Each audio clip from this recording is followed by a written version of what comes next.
Hello दोस्तों, कैसे हैं आप लोग। आशा करते हैं आप लोग अच्छे होंगे और अपने अपने जीवन में बहुत खुश होंगे।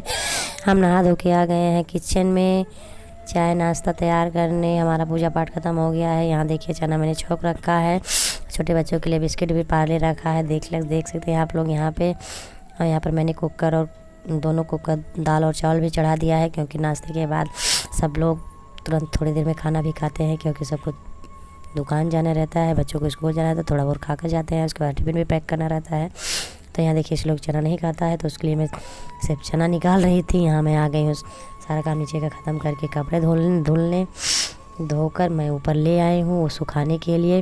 कपड़े बहुत ज़्यादा थे, क्योंकि 2-3 दिन से धूप नहीं निकली थी, तो ये नहाने के कपड़े रहते थे, वही नहाने वाले कपड़े सुखाए जाते थे, और जो एक्स्ट्रा कपड़े थे वो नहीं सुखाए जाते थे। वो सब कपड़े रख उठे थे, क्योंकि सूख नहीं रहा था कपड़ा, तो रख दिए जाते थे कि जब धूप निकलेगी तभी साफ़ होगा। ज़रूरी कपड़े सफाए जाते थे केवल। तो यहाँ देखिए मैंने चटोले भी सारे साफ़ कर रखे हैं, क्योंकि चटोले क्योंकि धूप नहीं निकली थी तो चटोले साफ़ हो नहीं पाए थे, तो वो भी साफ़ करके ले आई हूँ ऊपर। और यहाँ मैं जल्दी कपड़े डाल रही हूँ, क्योंकि धूप बहुत अच्छी निकली हुई थी। और खाना बनाने के तुरंत बाद ही कपड़े सुखाने आ गई हुई हूँ छत पे, क्योंकि अगर लेट हो जाता तो दिक्कत हो जाती, क्योंकि धूप कभी बादल आ रहे हैं कभी जा रहे हैं। तो अभी तो धूप निकली हुई है, इसलिए जल्दी सुखा रहे हैं। यहाँ साड़ी मैं अपनी रेलिंग पे डाल रही हूँ, यहाँ पे देखिए। और सारे कपड़े हैं यहाँ पे, शर्ट वर्ट मैंने धुली है सबकी। धूप नहीं हो रहा था तो इसे सब रखा हुआ था, इसलिए आज धूप निकली है, इसलिए शर्ट पैंट भी धुला गया है। धूप ज़्यादा तो नहीं निकली है, लेकिन कभी बादल भी आ जा रहे हैं।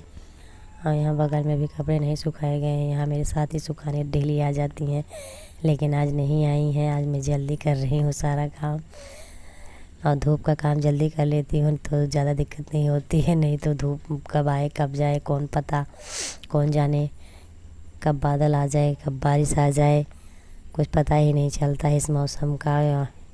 इस मौसम धीरे धीरे बारिश जाने भी वाली है, क्योंकि अब धीरे धीरे बारिश का मौसम ख़त्म हो रहा है, तो बहुत ज़्यादा दिक्कत कर रहा है इस समय मौसम। कभी उमस, कभी बादल, कभी गर्मी, कभी बरसात, बहुत बदल रहे हैं मौसम इस समय। इसीलिए सर्दी जुकाम का भी दिन बहुत ज़्यादा हो रहा है। बच्चे भी बहुत बीमार पड़ रहे हैं। सर्दी जुकाम, कभी ठंडक लगने लगती है एकाएक बारिश की वजह से, कभी धूप निकल जाती है तो गर्मी बहुत ज़्यादा लगने लगती है।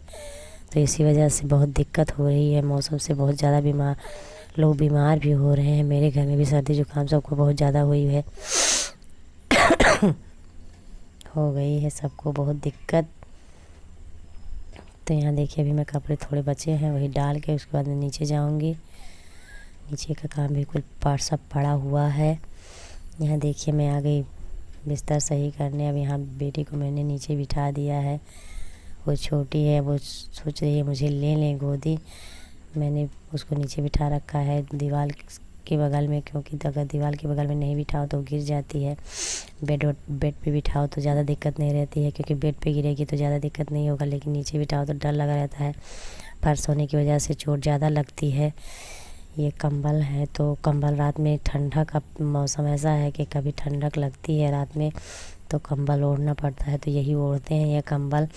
उसके बाद में मैं यहाँ पे सब सेट कर रही हूँ जल्दी उसके टेडी वेडी को नीचे फेंक कर उसको चादर सही करूँगी। चादर सही करने के बाद सब धीरे धीरे रख के उसके बाद में बेटी की तेल मालिश भी करनी है, क्योंकि अभी उसकी मालिश हुई नहीं है, लेट हो गया है आज मालिश करने में। मालिश करने के बाद थोड़ा बहुत वो सो जाती है तो मुझे भी आसानी हो जाती है।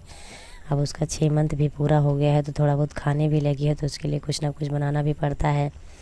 पहले रहता था जो, अब उसको थोड़ा बहुत जुकाम है तो दिक्कत हो जाती है। पहले रहता था फर्स्ट फूड में मैं केला ही दे देती थी उसको, केला मेल्ट करके उसके बाद हल्का सा दूध मिला के उसमें दे देती थी तो खा लेती थी, तो एक बार सो जाती थी। तो दोपहर में कुछ बनाना रहता है उसके लिए, लेकिन अब इस समय उसको बहुत ज़्यादा कोल्ड है, इसलिए मैं उसको केला दे नहीं सकती।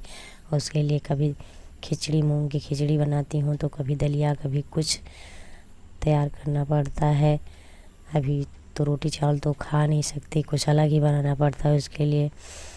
इसीलिए उसके लिए कुछ ना कुछ बनाना है। यहाँ मैं चादर जल्दी जल्दी सही कर रही हूँ क्योंकि बेटी नीचे रो रही है ज़्यादा, बार बार बुला रही है, रो रो के ऐसे अलग अलग आवाज़ निकालती है बुलाने के लिए। अब थोड़ा बहुत जाने पहचानने भी लगी है मुझे। अभी कोई आगे ले जाए लेकिन किसी के साथ जाती नहीं। देखो मैं हंस रही हूँ, उसको कोई एक्टिविटी कर रही थी इसीलिए मैं हंसने लगी। बहुत ज़्यादा एक्टिव हुआ है वो मेरी बेटी, लेकिन जुकाम से बहुत ज़्यादा परेशान है इसीलिए उतना नहीं कर पा रही है। नीचे बैठी हुई है, दीवार से चिपका कर मैंने उसको बिठा रखा है जिससे मैं काम ख़त्म कर लूँ तभी उसको उठाऊँ, नहीं तो उठा लो तो सारे काम अधूरे रह जाते हैं, तो दोपहर तक सारा काम पड़ा रहता है ऐसे।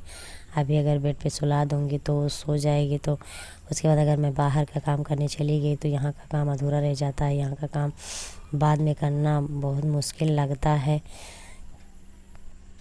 क्योंकि ये काम ना करो तब भी थोड़ा बहुत चल जाता है, लेकिन बाहर का काम सारा करना ही करना है। यहाँ मैं सब सेट कर रही हूँ, सोफ़ा वोफ़ा सेट कर देती हूँ। उसके बाद में बेटी को उठाऊँगी। धीरे धीरे मैं यहाँ का काम धीरे धीरे ख़त्म कर चुकी हूँ। लाइट अभी है हमारे यहाँ, लाइट अगर कट जाती तो दिक्कत हो जाती है। अब इसका टेडी वेडी रख रही हूँ, रेड टेडी है उसका, बहुत अच्छे से खेलती है टेडी के साथ। ये देखिए मैं सेट करी हुई, बगल में ही बैठी हुई है बेटी मेरी। उसका कंबल यहाँ पर रख दे रही हूँ क्योंकि अब दिन में तो उड़ाना ही नहीं पड़ेगा। देखिए अभी बाहर भी बहुत सारे काम पड़े हैं, किचन विचन में पोछा ओछा लगाना है, सब काम पड़े हुए हैं। इसके बाद में अभी बेटी का काम मैं करूँगी, बेटी की मालिश करूँगी, बेटी को कुछ खिलाऊँगी, उसके बाद में कोई काम शुरू करूँगी। अगर वीडियो पसंद आए हो आपको तो वीडियो को लाइक करना, चैनल को सब्सक्राइब कर लेना। ये देखिए मैं बेटी को उठा ली हूँ। मिलते हैं अगले नेक्स्ट ब्लॉग में, तब तक के लिए बाय दोस्तों।